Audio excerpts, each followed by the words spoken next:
అండి welcome back to my channel. ఈరోజు మనం పిల్లల కోసం మ్యాగీ చేసుకుందాం. రండి చూపిస్తా. స్టవ్ వెలిగించుకొని గిన్నె పెట్టుకొని వాటర్ పోసుకోవాలి. వాటర్ మరిగి కొంచెం ఉప్పు కొంచెం నూనె పోసుకోవాలి. పోసుకున్నాక మ్యాగీ వేసేసుకోవాలి. ఒక 5 minutes పక్కన ఉంచుకోవాలి. తర్వాత కళాయిలో ఆయిల్ పోసుకొని 3 గుడ్లు పగలు కొట్టుకొని వేసుకోవాలి.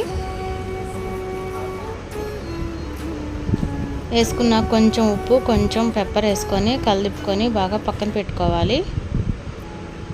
ఇప్పుడు అదే కళాయిలో ఆయిల్ పోసుకొని పచ్చిమిర్చి ఉల్లిపాయలు వేసుకొని మగ్గనిచ్చి మ్యాగీ వేసుకొని బాగా కలిపుకోవాలి. ఇప్పుడు soya sauce chilli sauce red chilli sauce వేసుకొని అంతా మ్యాగీ మసాలా వేసుకొని అంతా కలిసినట్టు కలుపుకోవాలి. ఇప్పుడు పక్కన పెట్టుకున్న కోడిగుడ్లని దీంట్లో కలుపుకోవాలి. అంతేనండి, టేస్టీ మ్యాగీ రెడీ. మీకు గనక నచ్చినట్లయితే మా ఛానల్ సబ్స్క్రైబ్ చేసుకోండి, షేర్ చేయండి, లైక్ చేయండి, కామెంట్ చేయండి. Thank you to